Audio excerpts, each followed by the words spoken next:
G'day everyone, today we're going to be going over the top 10 best investments as a solo player in GTA Online. If you enjoy the video and it does help you out, please feel free to go down below, drop a like on the video, subscribe to the channel if you are new, and without further ado, let's go. Starting off this top 10, I've got to give it to the Sparrow. Although it can be a little bit pricey at face value, this thing helps me out a ton in GTA Online, especially when it comes to running setups for the Cayo Perico heist. It's got an incredible top speed that makes it really easy to navigate around the map, as well as the option to add missiles, which makes it almost effortless in those setup missions. If you're running the Cayo Perico heist and you don't own one of these, you should definitely consider it. Next up, we have got the Acid Lab. Now, if you have completed all of the first dose missions, you will be able to pick this up for $750,000. I would recommend getting the equipment upgrade as well, and the reason why I put it on this list is it is one of the very few businesses that you have to put little effort into. So if you don't have a lot of time on your hands to play GTA Online, this business can be a passive one that you can have in the background that will profit you plenty of money in the long run. Overall, it is worth putting the time into those missions and picking up the Acid Lab. Next up, it's the Oppressor. Well, a lot of people want this vehicle, and I will say it has helped me tremendously when it comes to doing missions and getting around the map, but if you are one of those players who uses this vehicle to grief other people, then the gameplay you're about to see is what I think deserves to happen to you. But nah, in all seriousness, I would recommend picking up the Oppressor Mark II. Next up, it is the Nightclub, and how could we go through this list without putting it on? Now, without a discounted price, these can be a little bit pricey, but I would say they're on the cheaper side when it comes to comparing to other businesses. And the main reason I am putting it on this list is there are multiple ways to make money through this. You've obviously got the main storage part of the business, which is going to profit you the most, but you've also got the passive side of things, which can profit you $50,000 every 48 minutes in game. Number 5 on this list, it's the Hakuchu Drag, and this is priced at $976,000 at face value. If you want the HSW upgrade, which I highly recommend you do get, it's going to set you back another $1.425 million.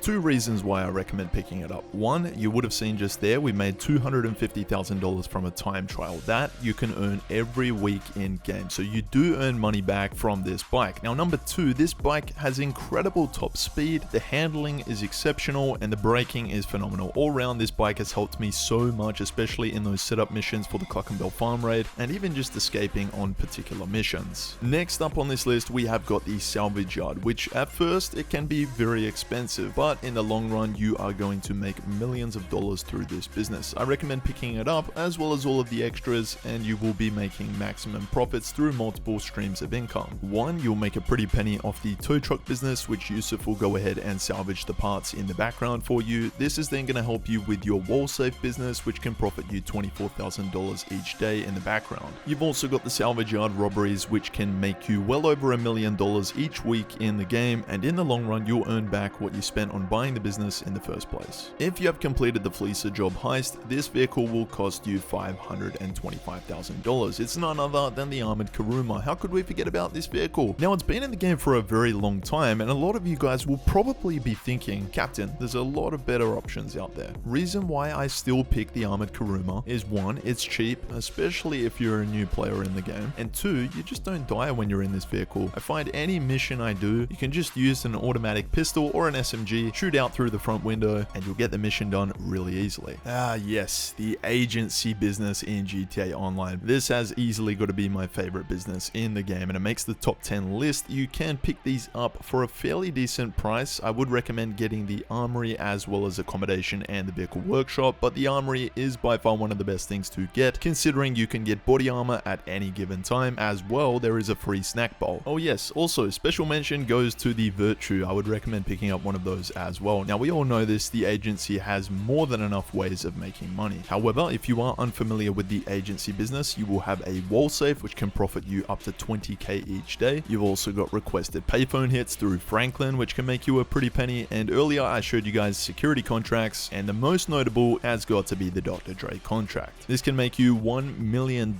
in just over an hour's work, and it is by far one of the best ways to make money in the game. I gotta tell you, I cannot remember the last time a supercar came into GTA Online and it was priced at less than $1 million. Well, that is why I put the Zentorno on this list. This vehicle came out at the launch of GTA Online, and I gotta say, if you don't own this vehicle, please go and pick one up. It's just an all-round amazing vehicle. Not only is it a great supercar. It is also great for off-road, as well as it is incredibly durable. The price tag stands out as well, and if you do own a Zentorno or you've owned one for a very long time, what spoiler was it that you put on your Zentorno? Personally, I used to rock the racing spoiler. And number 10 on this list, it's a very underrated one, but it is equipment, staff, and security upgrades to all of your MC businesses, and I'm also going to extend this to the nightclub and the bunker business. You'll find you won't get raided as often, and your supply level will build up much quicker, meaning more money. Ladies and gentlemen, that is all I've got for today's video. If you enjoyed, leave a like on the video, subscribe if you are new, and let me know what you would like to put on this list. Anyway, take care, and I'll see you in my next video.